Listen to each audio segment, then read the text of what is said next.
Jump stop అయిపోయిన తర్వాత పివోటింగ్ చేసుకోవాలి. పివోటింగ్ ఫుట్ వర్క్ ఎట్లాగంటే అది చక్కగా బాల్ మన దగ్గర ఉన్నప్పుడు డిఫెండర్ ఇన్ఫ్రంట్ గా ఉన్నప్పుడు మనకి ముందు ఉన్నప్పుడు చక్కగా టర్న్ అయ్యి బాల్ ని సేవ్ చేసుకోవడానికి మనకి పివోటింగ్ అంటే మీనింగ్ ఆఫ్ ద పివోట్ ఏంటంటే జస్ట్ టర్న్ అవటం అన్నమాట. ఓకేనా? ఇట్లా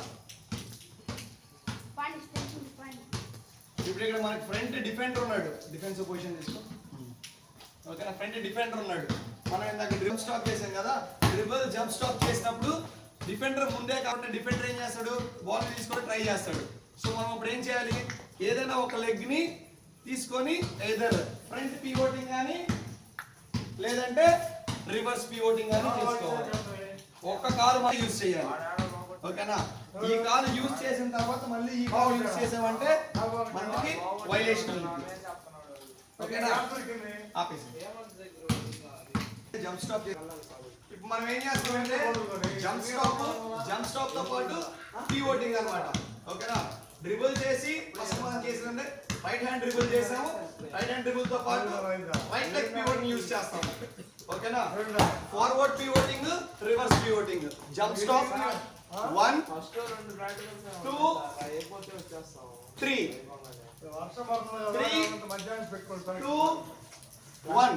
బాల్ పొజిషన్ ఎప్పుడు మనకి చెస్ట్ దగ్గర చిన్న కింద ఉండాలి. ఓకేనా? స్టాప్ చేయండి. Left hand dribbling, jump stop, left leg use చేస్తున్నాం పివోటింగ్. ఓకే? 1 2 3 jump stop. ఇప్పుడు లెఫ్ట్ లెగ్ యూజ్ చేస్తున్నాం పివోట్. 1 2 3 మళ్ళీ అగైన్ 3 2 1 మళ్ళీ అదే పొజిషన్ కి. ఓకే? ఒక లెగ్ అనేది యూజ్ చేయాలి మనం పివోటి. ఒక లెగ్ యూజ్ చేసిన తర్వాత మళ్ళీ ఇంకో లెగ్ తీసేము అంటే అది వైలేషన్ కింద కన్వర్ట్ అయింది, బాల్ ఆపోనెంట్స్కి వెళ్ళిపోయింది. ఒక్కసారి మనం ఒక లెగ్ మాత్రమే యూజ్ చేయాలి పివోట్కి. ఓకేనా? డ్రిబుల్ చేసినప్పుడు జంప్ స్టాప్ ఏదైనా ఒక లెగ్ తీసుకోవచ్చు.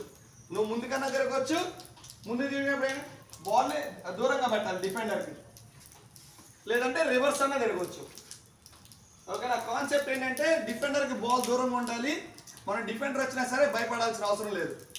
ఈ పివోటింగ్ ఫుట్ వర్క్ వచ్చింది అంటే మనకి డిఫెండర్ ముందున్నా సరే మనం భయపడాల్సిన అవసరం లేదు. ఎందుకంటే చక్కగా టర్న్ అవుతాము, బాల్ దూరంగా పెట్టేస్తాం డిఫెండర్కి. చక్కగా వాచ్ చేసుకోవాలి మనం ఐస్ తో ఎక్కడ ఉన్న డిఫెండర్ అని చెప్పి. Okay, stop.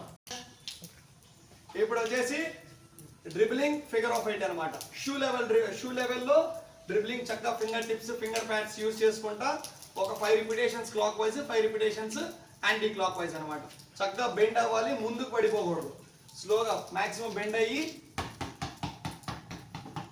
ఒక హ్యాండ్ తో ఒక హ్యాండ్ కోఆర్డినేట్ చేసుకుంటా మళ్ళీ ముందుకు రాగానే బాల్ ప్రొడక్షన్.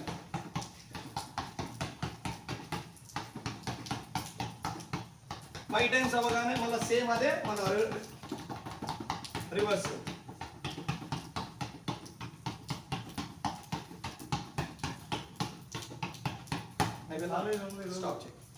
స్టార్ట్.